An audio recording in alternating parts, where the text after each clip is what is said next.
Hello. कौन? मैं संध्या बोल रही हूँ। संध्या, मैं तुम्हारी दीदी की ऑफिस से बोल रहा हूँ। तुम्हारी दीदी बाथरूम में फिसलकर गिर गई है। क्या? हाँ, उन्हें गहरी चोट लगी है। लगता है उन्हें अस्पताल ले जाना पड़ेगा। तुम फौरन आ जाओ। मैं अभी आती हूँ। गोविंद भाई, उषा दीदी गिर के बेहोश हो गई हैं। मैं उनके ऑफिस आती हूँ। मैं आपको वहाँ से फोन करूँगी। आप प्लीज मेरी माँ को बुलवा दीजिएगा। जा बेटा, जल्दी जा। दीदी कहाँ है दीदी? उन्हें अंदर कैबिन में सुलाया है। मैं अभी एम्बुलेंस लेके आता हूँ। आप अंदर चलिए। ठीक है।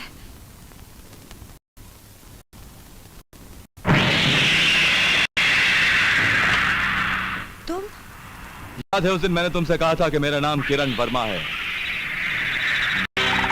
और किरण वर्मा को जब कोई चीज पसंद आ जाती है वो उसे हासिल करके ही छोड़ता है।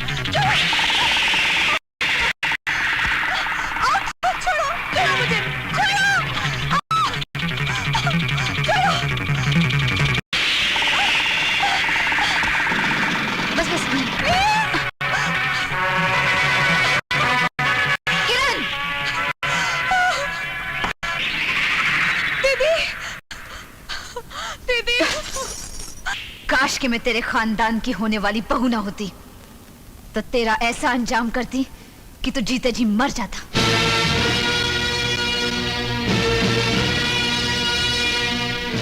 ये थप्पड़ तुझे बहुत भारी पड़ेगा, बहुत भारी पड़ेगा।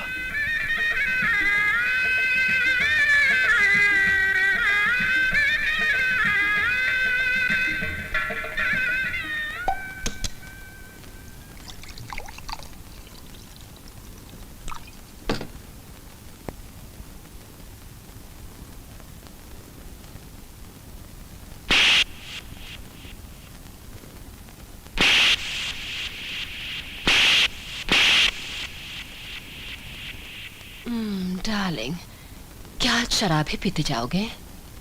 गम का बोझ उतारने का सिर्फ यही एक तरीका है मेरे पास, चंदा। मेरे होते हुए दुनिया का कोई भी गम तुम्हें छू नहीं सकता।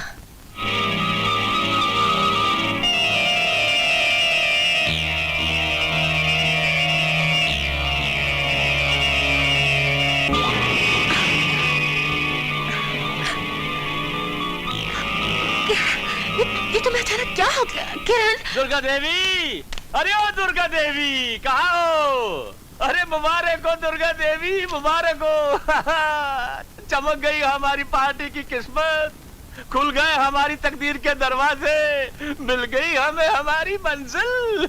सेवकराम, क्या कह रहे हो तुम? अरे ये देखो दुर्गा देवी, ये देखो, ये भी देखो। हाँ, आज के हर अखबार की हेडलाइंस के साथ ये न्यूज है कि दुर्गा देवी जो बोलती है वो करके भी दिखाती है। हाँ, एक गरीब लड़की को अपने बड़े घर की बहू बनाकर यूं समझ लो कि शहर के सारे गरीबों का विश्वास जीतकर इलेक्शन को जीत ही लिया। मतलब उषा नाम का गरीबी का कीड़ा जो हमारे लिए शहतूत के दरख्त पर रेंगने वाले रेशम के कीड़े की तरह काम में आएगा। वो कीड़ा अपने मालिक को रेशम देता है और ये कीड़ा जनता के हाथों हमें वोट दिलवाएगा। बेचारी उषा समझती होगी कि हमने उस पर और उसकी गरीबी पर तरस खाया है, और उधर रवि समझता होगा कि हमने उसके प्यार को अपनाया है। लेकिन उन दोनों को क्या मालूम कि हमने उनकी शादी को अपने इलेक्शन के पोस्टर के तौर पे इस्तेमाल किया है, और ये शादी हमारी जीत का एक मोहरा है, मोहरा। हाय, इसे कहते हैं राजनीति, पॉलिटिक्स, पॉलिटिक्स।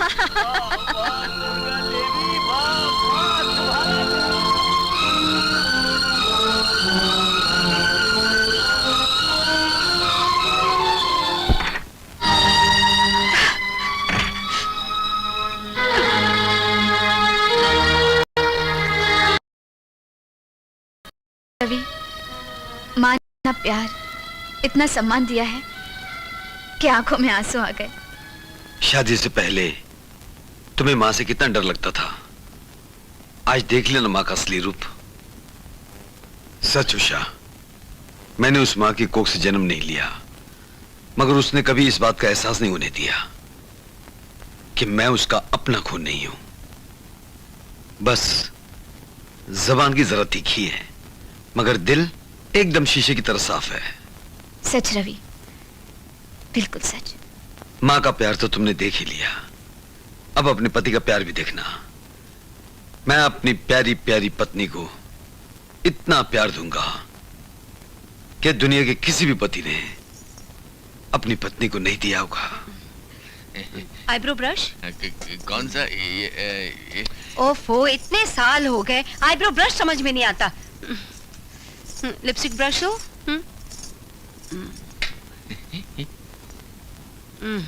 शिट, मेरी साड़ी नीचे कर दो ना। इतनी नीचे तो है, पता नहीं फिर भी ज्यादा नीचे करवा के किसको कमरिया दिखाने जा रही है।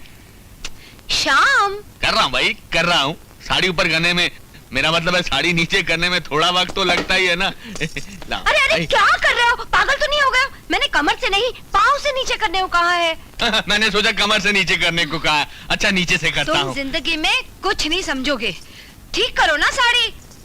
राधा, आज तुमको देखकर मेरे को ना एक कविता बोलने का दिल कर रहा है। बोलू? नो, चुप करो, साड़ी ठीक करो, साड़ी।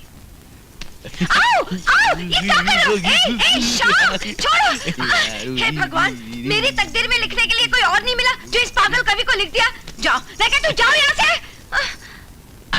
राधा, तुम्हें ऐसी हालत में देखकर मुझे एक और कविता याद आ रही है। बोलू? शट अप, मुझे कोई कविता नहीं सुननी। जाओ यहाँ से। न जाने इस पागल के साथ मैंने इतने साल कैसे निकाले। तुम मेरे सामने हो, तेरी जुल्फे हैं खुली, तेरा आंचल है। अरे बस करो तुम्हारी ये सड़ी हुई कविता।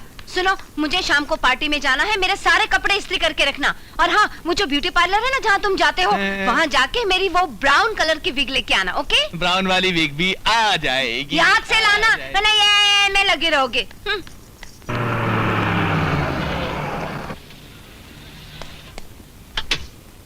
अरे अरे क्या गर्मी है।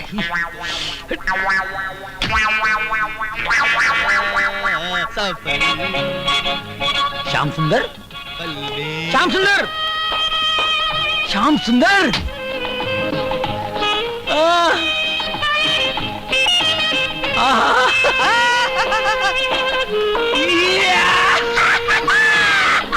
अरे आजा मेरे दोस्त, क्या हाल है मेरे भाई? कितने सालों बाद मिला तू। मेरा मामला तो बिल्कुल फिट है यार। ये हाथ में सूखी ब्रेड, ये लेडीज वीग। तू कहीं किसी नाटक कंपनी में भर्ती तो नहीं हो गया? क्या है? जाने दे यार, इस मामले में फिर कोई बात करेंगे। ले ब्रेड खा। फिर कभी क्यों? इतने सालों बाद मिले हैं, ढेर सारी बातें करेंगे। मेरा बंगला बाजू में ही है। चल चल मेरे। नहीं नहीं नहीं नहीं अर्जुन नहीं। और दरवाजा खोल। बैठ जा, ठंडे में बैठ मेरी जान। श्याम बैठ। बस ये समझ ले कि तेरा दोस्त उस घर का गुलाम बनकर रह गया। यार मेरी छोड़ तू अपनी सुना। तू यहाँ क्या कर रही है? क्या कर रही है? अंदर रसोई में कुछ काम नहीं है क्या? हैं? चुप। ये लो। जी, कबाड़ में। जी स्वामीनाथ। क्या बोली भाभी? स्वामीनाथ, देखा, मैंने भी तेरी तरह पैसे वाली बीवी ढूंढी थी, लेकिन सुहाग रात के दिन ही मैंने बिल्ली मार ली। तब से मेरे उंगलियों के इशारों पर नाच रही है और पूरा चोर बाजार। चोर बाजार? चोर बाजार बोला? शेर बाजार, इस हर्षद टोपी के इशारे पर। हर्षद टोपी? तू समझेगा नहीं यार। मैं तुझे ऐसा तैयार करूंगा कि तेरी बीवी भी तेरे उंगलियों के इशारों पर नाचेगी। नहीं नहीं, ये नामुमकिन है। अरे मैं शेर बाजार का दलाल हूं, नामुमकिन को मुमकिन बनाना मेरा धंधा है। इधर हर काम उल्टा करता। ये क्या बोल रहा है? अरे फट जाएगी।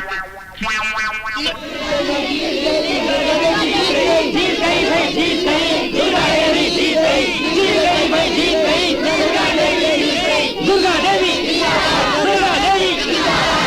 देवी।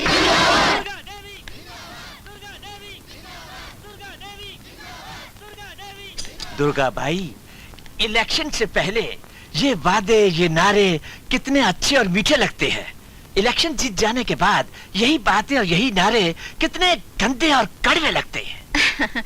सेवक राम, तुमने कश्ती बनकर कामयाबी के साहिल तक तो हमें पहुंचा दिया, मगर साहिल पर उतरना अभी बाकी है।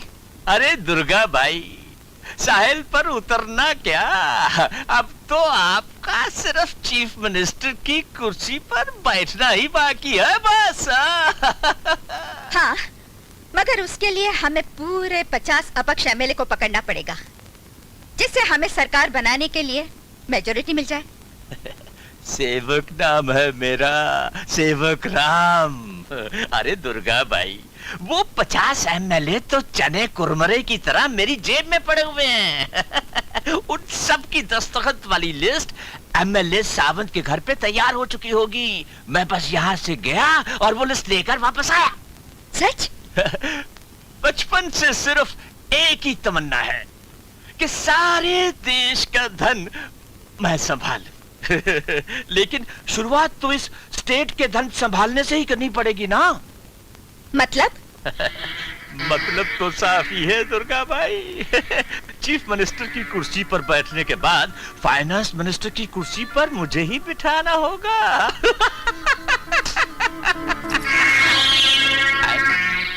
ये क्या है? सेवक राम, तुम्हारी सेवाओं का फल। यानी कि फाइनेंस मिनिस्टर बनने से पहले ही खजाने की चाबी। खजाने की नहीं, नई एम्बेसडर कार की चाबी हमारी तरफ से तुम्हें प्रेजेंट।